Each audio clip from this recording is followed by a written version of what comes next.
दोस्तों आज हम आपको i3 के अंदर 10 जनरेशन की प्रोसेसर के साथ एक पीसी असेंबल करना बताएंगे। साथ में आपको ये भी दोस्तों बताऊंगा कि हमने क्या क्या एसेसरी ली है और उनका कॉस्ट, एक एस्टिमेट कॉस्ट क्या रहने वाला है।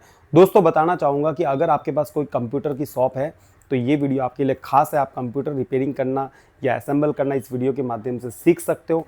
साथ में दोस्तों आपको ये भी बताना चाहूँगा कि ये वीडियो उन भाइयों के लिए भी है जो ये कहते हैं कि मुझे बाईपास तरीके से विंडोज 11 इंस्टॉलेशन नहीं करना, एक ऑफिशियल तरीके से विंडोज 11 इंस्टॉलेशन होना चाहिए। ऐसा पीसी मुझे असेंबल करवाना है और पीसी एक मिनिमम बजट में होना चाहिए। तो दोस्तों बताना चाहूँगा i3 10 जनरेशन की प्रोसेसर के साथ अगर आप पीसी असेंबल करवाओगे तो आज की तारीख में रेटें बहुत बढ़ गई है। तो आपका मिनिमम बजट है वो भी थोड़ा हाई बजट ही आपको मतलब आपके लिए हाई बजट ही रहने वाला है। दोस्तों बताना चाहूँगा कि हमने जो एसेसरी ली है सारा आपको वन बाय वन बता रहा हूँ। इस तरह का कैबिनेट लिया, आरजीबी कैबिनेट इसको बोल सकते हो। दोस्तों देख सकते हो इसके अंदर 2 फैन आते हैं जो आरजीबी वाले मतलब लाइट वाले हैं और वेंटिलेशन के लिए भी बेस्ट। और ये इस कैबिनेट के साथ मतलब बहुत से कुरियर मतलब बहुत से असेंबल मैंने किए और कुरियर भी लगवाए। दोस्तों इस तरह का देख सकते हो।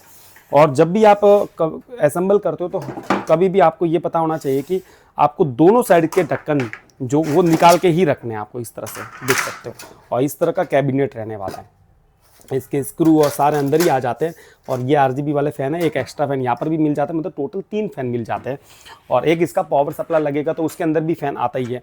तो ये हम साइड में रख लेते हैं इसको थोड़ा।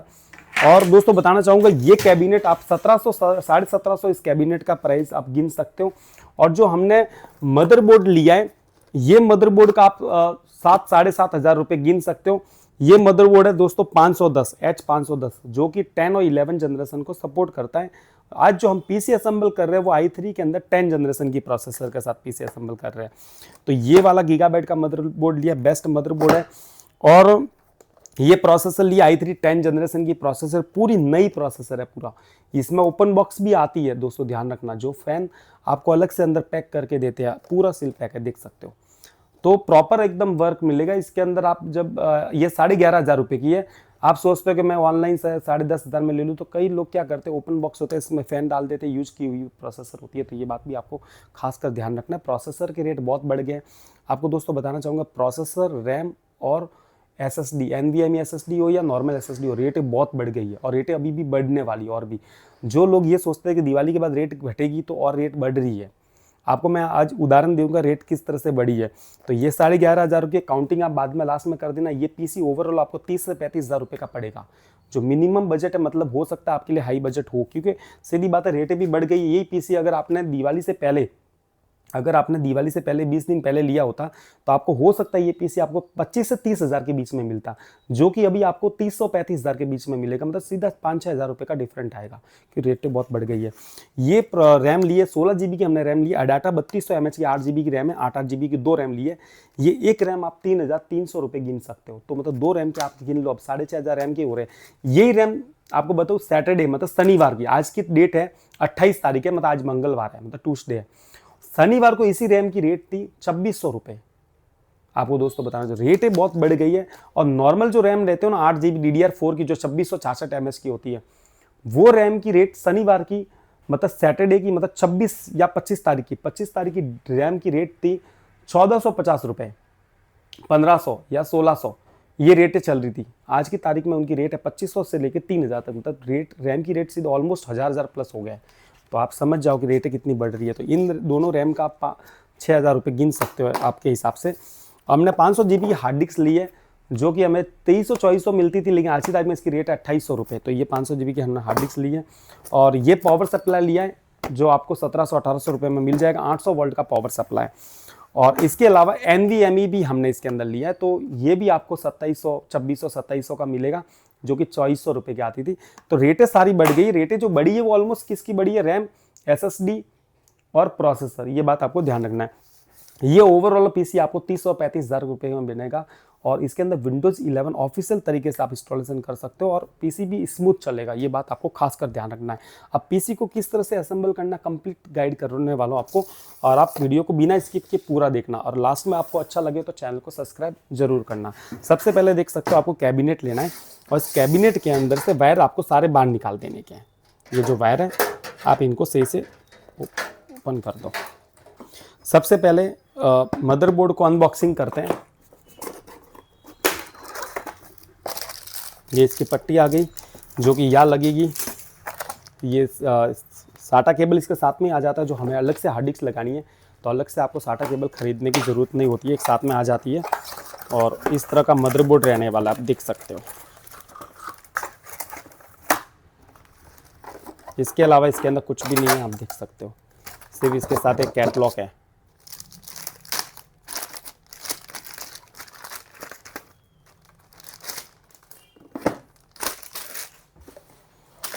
देख सकते हो इस तरह का मदरबोर्ड है।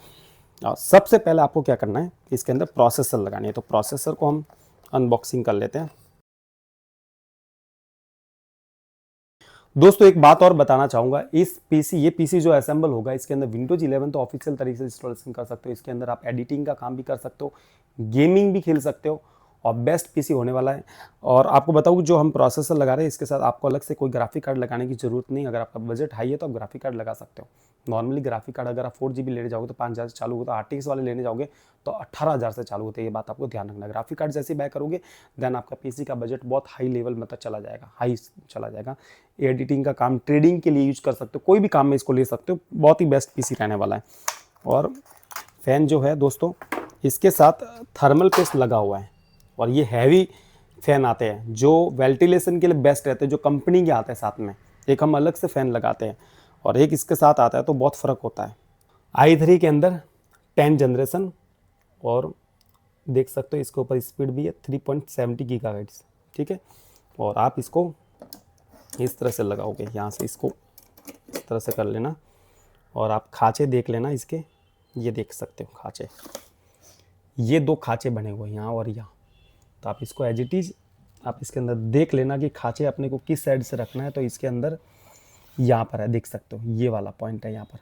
तो आप इसको इस तरह से इसके अंदर एज इट इज़ रखोगे, देख सकते हो इस तरह से पॉइंट टू पॉइंट आपको देख के ही यूज करना है। देख सकते हो यहाँ पर पॉइंट है, यहाँ है।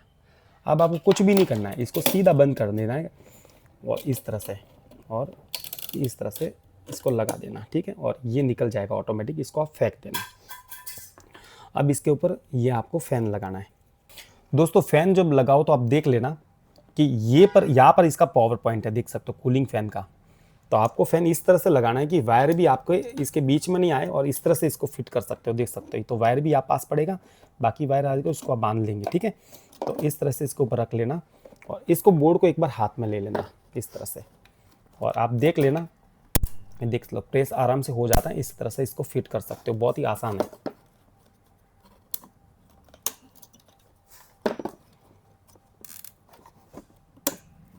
देख सकते हो ये फ़ैन आपका फिट हो चुका है। और आप इस वायर को क्या करोगे, इस तरह से थोड़ा सा गांठ दे देना, मतलब बांध लेना इस तरह से और ये इस तरह से कर लेना ताकि क्या ज़्यादा लेंथ है ना तो वो कम हो जाएगी।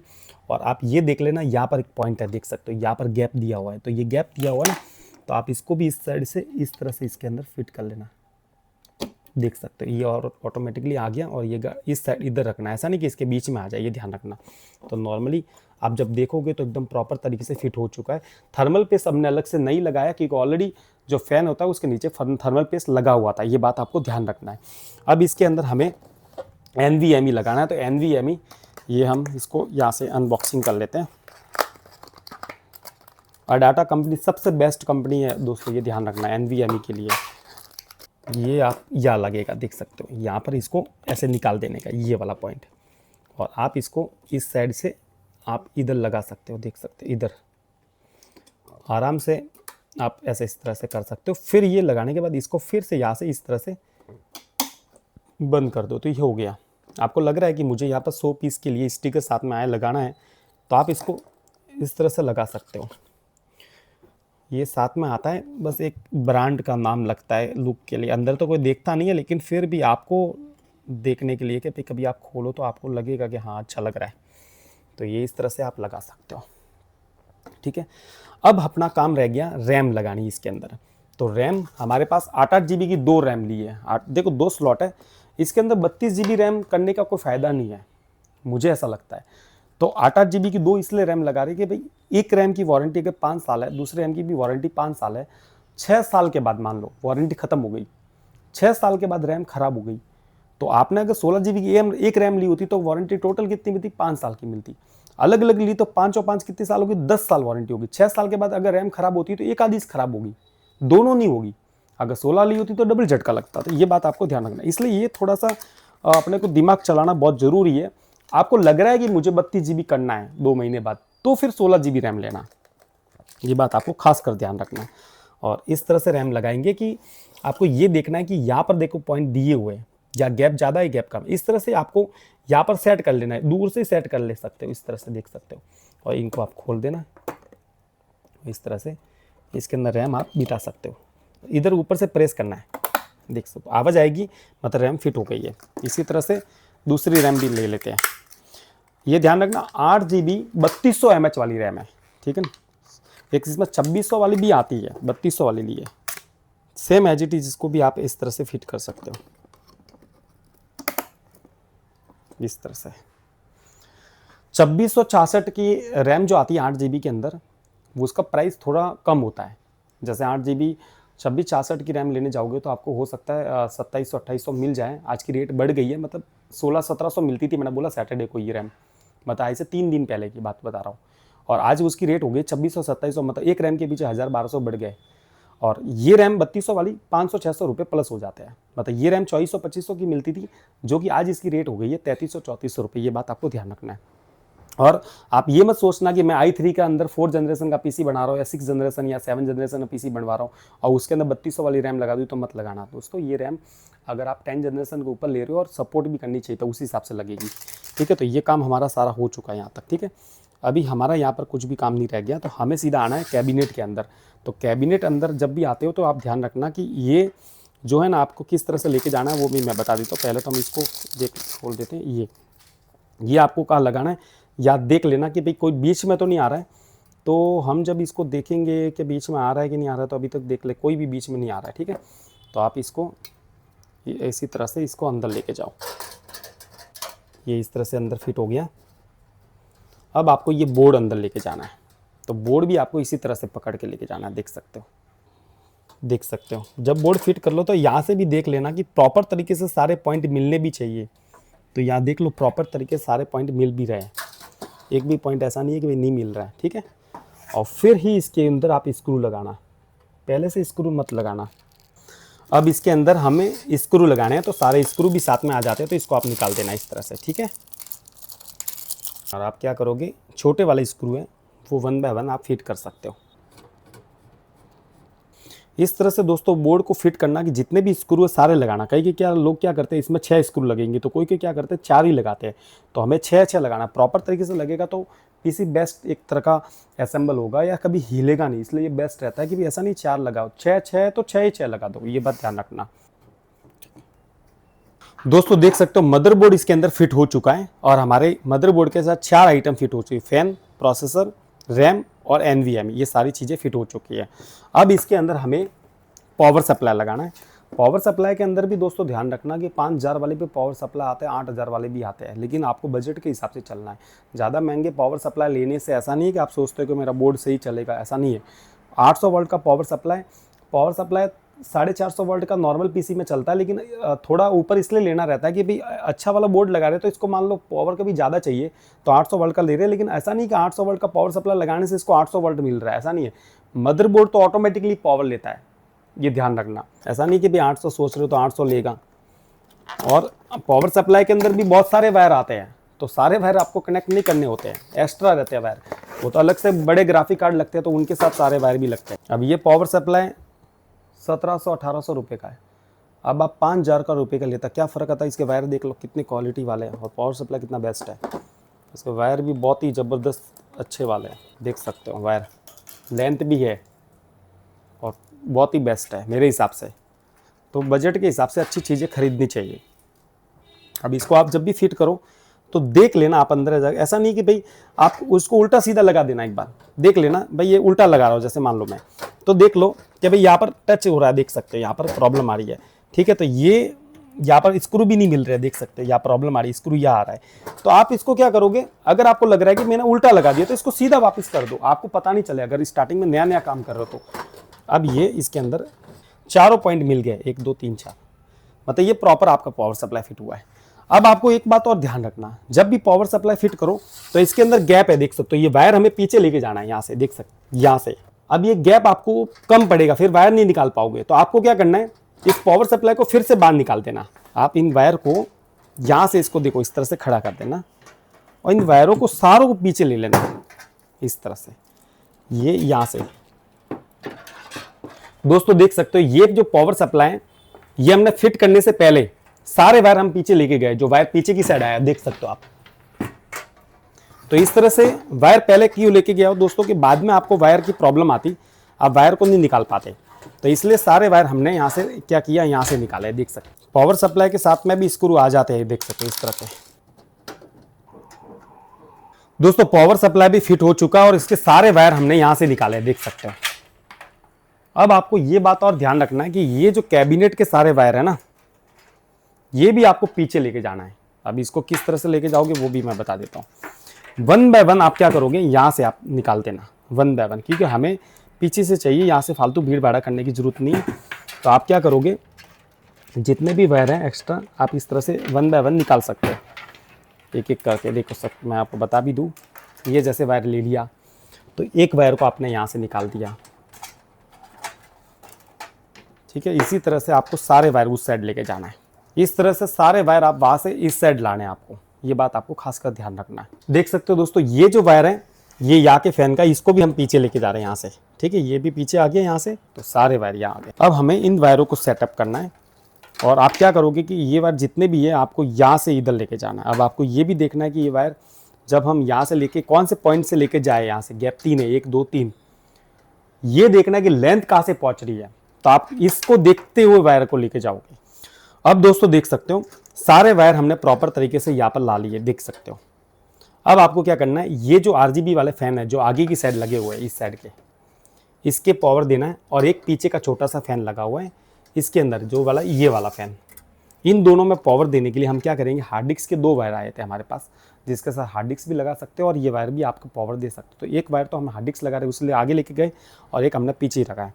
आपको क्या करना है, इस तरह से इसके साथ कनेक्ट कर देना का, ये आ गया इधर, और ये आप यहाँ पर कनेक्ट कर देना, ताकि एक ही पॉइंट से सारा काम हो जाएगा हमारा। ये काम हमारा होने के बाद अब आपको दोस्तों इसमें जो इसके ऊपर ढक्कन आप दे रहे हो ना, वो आपको सही से देना है, खासकर ये बात आपको खासकर ध्यान रखना है। लेकिन फिर भी आप देख के इसको पैक करना, इस तरह से देख सकते हो, ठीक है।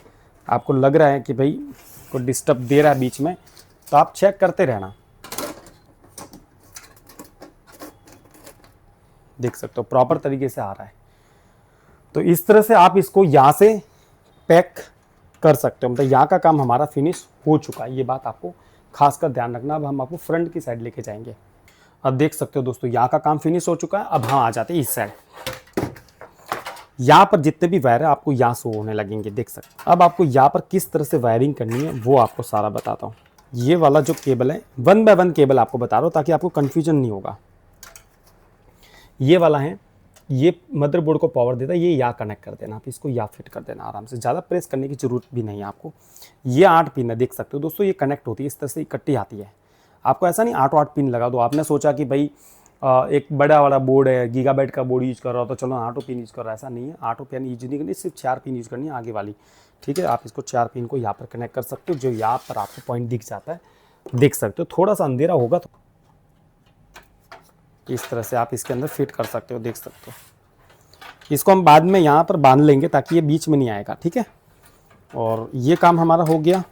अब हमारे पास वायर रह गए ये वाले। तो ये वायर हमारे पहले यहाँ से हम निकाल रहे थे, तो हमारी लेंथ क्या कम पड़ रही थी, तो इसलिए हमने क्या किया, यहाँ से निकाले। तो अभी इन वायरों को आप क्या करोगे, यहाँ पर आपको बताना भी चाहूँगा कि यहाँ पर देखो, यहाँ पर एक तो है पॉइंट ये USB का, और ये ऑडियो लिखा हुआ देख सकते हो, ठीक है। अब आपको अगर लिखा हुआ भी नहीं हो ना, तो भी आप पता लगा सकते हो।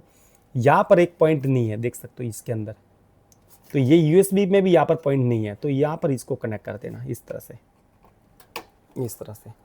अब ऑडियो के अंदर यहाँ पॉइंट नहीं है, देख सकते हो, और इसमें भी यहाँ पर पॉइंट नहीं है, तो इसको अब वहाँ फिट कर सकते हो। इसको इसी तरह से लेके जाना और इधर फिट कर लेना, इस तरह से फिट कर लेना, देख सकते हो। अब आ जाते हैं पैनल की वायरिंग करना। तो पैनल की वायरिंग करने के लिए आपके पास ये सारे बहुत सारे वायर आते हैं ऐसे, ये सारे वायर। और आपको दोस्तों बताना भी चाहूँगा कि पैनल की वायरिंग आपको यहाँ पर करनी है, देख सकते हो, ठीक है। देखो यहाँ आप नहीं देख सकते क्योंकि आप सोचो कि यहाँ पर भी 4 पॉइंट दिए हो, तो यहाँ 4 अगर पॉइंट दिए हो तो यहाँ पर 1 पॉइंट नहीं है, देख सकते हो इसके आगे जो 3 को छोड़ के नहीं है, लेकिन हमें यहाँ पर कंटिन्यू 4 पॉइंट है और यहाँ पर कंटिन्यू पॉइंट है सारे, तो हमें यहाँ के 4 पॉइंट और आगे के 4 पॉइंट यूज करने हैं। तो जो पीछे के जो 4 पॉइंट है जो टूटा हुआ है उसके पास का 4 पॉइंट, ये 2 पॉइंट, इसमें पावर स्विच आएगा, ये बात आपको ध्यान रखना है। ये पावर स्विच, और पावर स्विच के पास में जस्ट ये वाले पॉइंट में या HDD LED आएगा, ये भी आपको याद रखने के होते हैं। ये HDD LED ये जस्ट पावर स्विच के पास में पीछे वाले भाग में लगाना है, यहाँ पर देख सकते हो। अब जो आपने पावर स्विच लगाया उसके जस्ट आगे रीसेट आएगा, ये वाला, और रीसेट के पास में ये आएगा HDD LED, ठीक है। ये वाले, ये सारा पॉइंट हमारे लग गए यहाँ पर। अब आपको दोस्तों बताना चाहूँगा, ये ग्राफिक कार्ड के लिए होता है। अगर आप बड़े बड़े पीसी हम असेंबल करते हैं तो उसके अंदर हाई वोल्टेज ग्राफिक कार्ड होते हैं, तो उनको स्पेशली एक पावर देने के लिए ग्राफिक कार्ड यूज होता है। ग्राफिक कार्ड का वायर यूज होता है जो पावर देने के लिए होता है, तो इसको यूज नहीं करेंगे, बांध लेंगे, ये यूज में नहीं है। और ये मैंने इसलिए अंदर रखा है कि हार्ड डिस्क के लिए अभी मुझे यहाँ हार्ड डिस्क लगानी है। और ये जो है ना, ये 3.0 के लिए USB जो आगे के पॉइंट दिया हुआ है, ये देख सकते हो ब्लू कलर का, तो इसके भी पॉइंट यहाँ पर दिया हुआ देख सकते हो, ये वाला ये यहाँ पर फिट कर सकते हो इस तरह से, ठीक है। ये भी हो गया हमारा। अब मैं हार्ड डिस्क आपको बताना चाहूँगा कि मैंने अनबॉक्सिंग करके रख दिया हार्ड डिस्क को, और यहाँ पर हार्ड डिस्क के लिए पॉइंट याद दिए हुए देख सकते हो। यहाँ पर आप हार्ड डिस्क को इस तरह से लगा सकते हो, और या जब भी लगाओ यहाँ पर लगाओ तो ये देख लेना कि आप पॉइंट दिए हुए, आप मिलान कर लेना पहले, 1 पॉइंट, 2 पॉइंट, 3 और 4, चारों पॉइंट मिल रहे हैं। और आपको लग रहा है कि मुझे वायर लगाने में थोड़ी मुसीबत होगी, तो वायर आप पहले से लगा सकते हो। इस तरह से आपको हार्ड डिस्क का वायर पहले से लगा सकते हो। ये पावर देने के लिए वायर आता है, इसको लगाओ तो ध्यान रखना, ये कई बार टूट जाता है, तो थोड़ा आराम से इसको काम कर सकते हो। और ये SATA केबल है जो डेटा ट्रांसफ़र का काम करता है। इस तरह से ये काम हमारा हो चुका है, वायर हमने पहले से लगा के रख दिए। अब हमें सिर्फ हार्ड डिस्क लगानी है इसके अंदर। तो हार्ड डिस्क को इस तरह से देख सकते हो कि पॉइंट मैंने आपको स्टार्टिंग में बताया कि सारे पॉइंट आपको मिलने चाहिए, देख सकते हो इस तरह से। दोस्तों देख सकते हो हार्ड डिस्क प्रॉपर तरीके से फिट हो चुकी है, यहाँ पर देख सकते हो। और वायर भी हमने यहाँ पर, इसका SATA केबल भी यहाँ हमने लगा दिया, ठीक है। ये काम होने के बाद आप इसके वायर प्रॉपर तरीके से बांध लेना, लेकिन वायर बांधने से पहले दोस्तों आप डिस्प्ले देख लेना कि ये प्रॉपर तरीके से डिस्प्ले आ रही है। बूट का ऑप्शन अगर आ रहा है देन आपने PC प्रॉपर तरीके से असेंबल कर दिया है, और डिस्प्ले आ रही है तो ही आप इसके वायर प्रॉपर तरीके से बांधना, ये बात आपको ध्यान रखना है। तो हम क्या करेंगे, इसके सारे USB केबल लगा देते हैं यहाँ से, और ये इसका HDMI केबल है, और ये इसके साथ एक पावर केबल लगा देते हैं। और मैं आपको डिस्प्ले भी बताना चाहूँगा, देख सकते हो लाइटें यहाँ पे आ रही है, दोनों फैन में लाइटें आ रही है, यहाँ से भी आप देख सकते हो लाइटें, फैन सब चालू हो रहे हो। और डिस्प्ले एक बात देख लो, डिस्प्ले भी हमारी प्रॉपर तरीके से आ रही है। अब आपको इसके अंदर एक बूटेबल पेन ड्राइव लगानी है, देन ये PC आपके लिए रेडी हो जाएगा। दोस्तों एक बात आपको ध्यान रखना, जब भी PC असेंबल करो बहुत ध्यान से करना, क्योंकि चीज़ें बहुत महंगी आती है। ऐसा ना हो जाए कि कुछ डैमेज हो जाए, और अगर आपको नहीं आता हो तो ये खुद से ना करें, आप हमें बता सकते हैं, हम आपको असेंबल करके ही यहाँ से भेजेंगे। दोस्तों अगर आपको ये वीडियो अच्छा लगा हो तो चैनल को सब्सक्राइब कर लेना। Thank you.